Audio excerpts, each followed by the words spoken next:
Hello students, तुम्ही जर JEE men's किंवा आयसर ॲप्टिट्यूड टेस्ट दिलेली असेल, तुम्हाला जर क्वालिटी एज्युकेशन हवं असेल आणि तगडी प्लेसमेंट हवी असेल तर हा व्हिडिओ तुमच्यासाठी आहे. तुम्ही IIT, NIT, IISc किंवा आयसरबद्दल ऐकलं असेल, पण तुम्हाला IIEST शिवपूरबद्दल माहिती आहे का, जी वेस्ट बेंगॉलमध्ये आहे?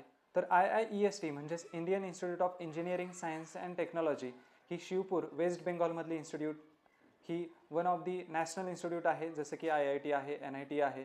सेम लाईक IIT आणि NIT याचे देखील पॅकेजेस 10 लाख पर ॲनम पासून 50 लाख पर ॲनम पर्यंत येत असतात. आता याच इन्स्टिट्यूटमधले जे ॲडमिशन्स आहेत, जे जेई मेन्स थ्रू होतात किंवा आयसर ॲप्टिट्यूड टेस्ट थ्रू होतात, तर या दोन ऑप्शन सोबतच दोन कोर्सेस इंट्रोड्यूस केलेले आहेत. BTech in mathematics and computing आणि दुसरा कोर्स आहे 5 years BSMS program in chemistry, physics and applied geology. IIEST मध्ये बाकी CS, IT पासून एरोस्पेस इंजिनिअरिंग पर्यंतचे जे प्रोग्राम्स आहेत, त्या प्रोग्राम सोबतच आता हा जो नवीन इंट्रोड्यूस्ड कोर्स आहे BTech इन मॅथमॅटिक्स अँड कम्प्युटिंगसाठी जर तुम्हाला ॲडमिशन घ्यायचं असेल तर तुम्हाला जेई मेन्स थ्रू ॲडमिशन होतं, जे की जोसा अंतर्गत आत्ता सुरू आहेत. परंतु ती प्रोसेस जून 11लाच ॲडमिशन क्लोज झालेले आहेत. तरी देखील तुम्ही जो स्पॉट राऊंड आहे, डायरेक्ट इन्स्टिट्यूशनल राऊंडसाठी तुम्ही अप्लाय करू शकता, ज्या थ्रू तुम्हाला ॲडमिशन मिळण्याचे चान्सेस आहेत. दुसरा जो कोर्स आहे 5 इयर्स BSMS प्रोग्राम, त्याचे जे ॲडमिशन्स आहेत त्यासाठी दोन ऑप्शन्स आपल्याकडे आहेत, जेई मेन्स आणि दुसरा ऑप्शन आहे आयसर ॲप्टिट्यूड टेस्ट. आता आयसर ॲप्टिट्यूड टेस्टचा रिझल्ट आत्तापर्यंत लागलेला नाही आहे.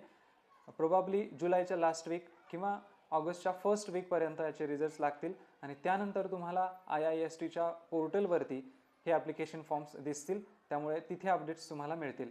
हा 5 इयर्स BSMS प्रोग्राम 3 एक्झिटसोबत तुम्हाला बनवलेला आहे. पहिली एक्झिट घेता येते आपल्याला 3 इयर्स नंतर, ज्या थ्रू तुम्हाला BS ही डिग्री मिळेल. 4 इयर नंतर जर तुम्ही एक्झिट घेतली तर तुम्हाला BS ऑनर्स ही डिग्री मिळेल आणि 5 इयर्स नंतर जर एक्झिट घ्यायची असेल तर आपल्याला BSMS हा इंटिग्रेटेड डिग्री आपल्याला मिळणार आहे. आता जाऊयात प्लेसमेंटकडे. हे जे कोर्सेस डिझाईन केलेले आहेत NEP 2020ला अनुसरून डिझाईन केलेले आहेत आणि फ्युचरिस्टिक अप्रोचने केलेले आहेत, ज्यामध्ये AI, डाटा सायन्स आणि क्वांटम कम्प्युटिंग सारख्या फ्युचरिस्टिक फील्ड्समध्ये तुम्हाला जॉब्स मिळणार आहेत. त्यामुळे लोकल कॉलेजेसमध्ये रेग्युलर कोर्सेस निवडण्यापेक्षा आपण जर काही हटके पर्याय आणि घर सोडून आपलं राज्य सोडून जाण्याची तयारी दर्शवली तर आपलं फ्युचर नक्कीच ब्राईट असणार आहे. हा व्हिडिओ आपल्या जेई मेन्स आणि IIT दिलेल्या मित्रांपर्यंत नक्की पोहोचवा आणि अशाच नवनवीन माहितीसाठी या पेजला नक्की फॉलो करा. धन्यवाद.